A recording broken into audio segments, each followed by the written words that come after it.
ጤና ይስጥልኝ ተመልካቾቼ ዛሬ ይዤላችሁ የቀረብኩት የእንቁላል ወጥ ነው። እንደምትወዱት እርግጠኛ ነኝ። አሁን ወደ አሰራሩ እንሄዳለን።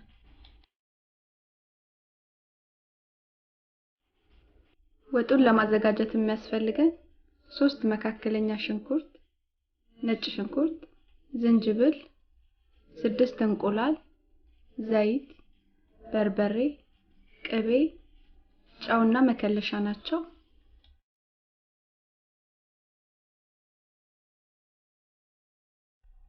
በጋለ ድስት ላይ ሽንኩርቱን አስገባና ውሃውን መጥቶ እስኪጨርስ ድረስ አቁላለዋለሁ።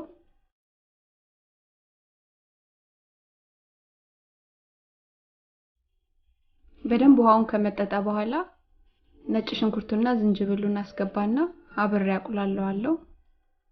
ከዛም ዘይት ጨምሬ አብሬ ጠብሰዋለሁ።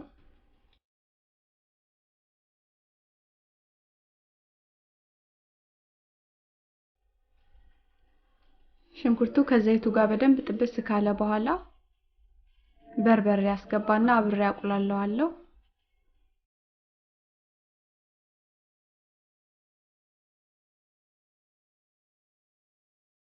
በርበሬ እንደ ፍላጎታችን ነው የምንጨምረው። ከለሩ ቀይ እንዲሆንና ትንሽ እንዲያቃጥል ከፈለጋችሁ በዛ ማድረግ እንችላለን በርበሬው። ወይ ደግሞ በጣም እንዳያቃጥል ከፈለግን አነስ አድርገን በርበሬው መስራት እንችላለን።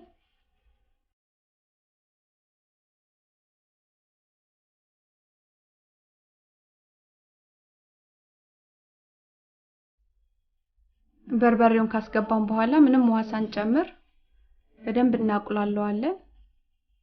በርበሬው ከሽንኩርቱ ጋር በደንብ ከተቁላላልን በኋላ ውሃ ጠብ ያረግን ደግሞ እናቁላለዋለን።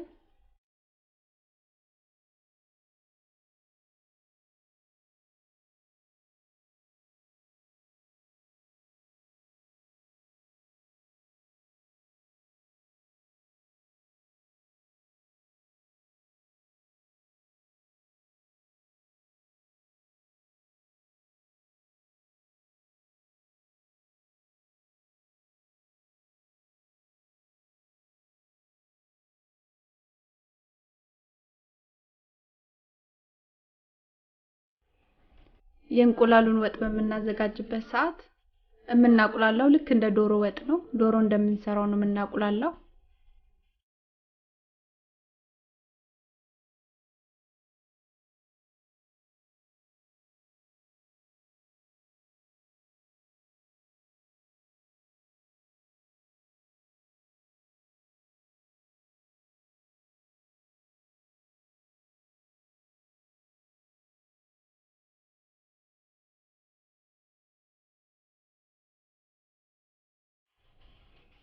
ቁሌቱ ቆንጆ እየሆነ እየተቆላላ ነው። አሁን ደግሞ ጨውና መከለሻ አስገባና አብሬ አቁላለዋለሁ።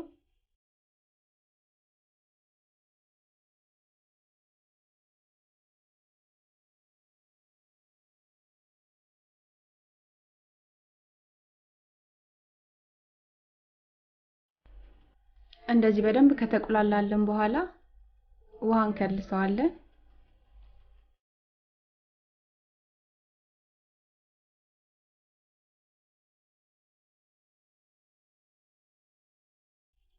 ወጡ እንደዚህ ቆንጆ ሆኖ ትክትክ ካለ በኋላ ያዘጋጀሁትን እንቁላል እመታና አስገባዋለሁ።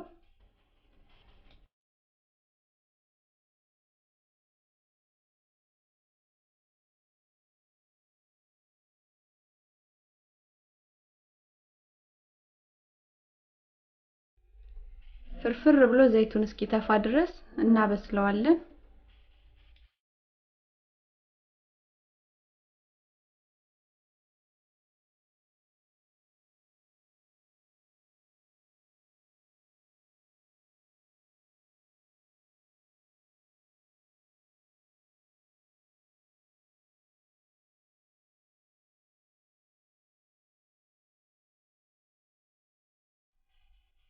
አሁን ደግሞ አንድ የሻይ ማንኪያ ቅቤ እናደርጋለን ለቴስት።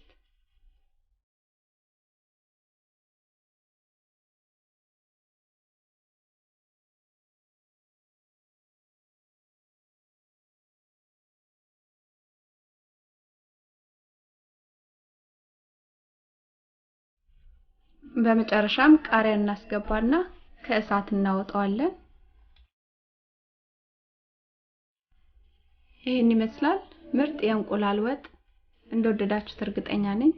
አስተያየት ጥያቄ ካላችሁ ቀበላለሁ። አመሰግናለሁ። ደህና ሁኑ።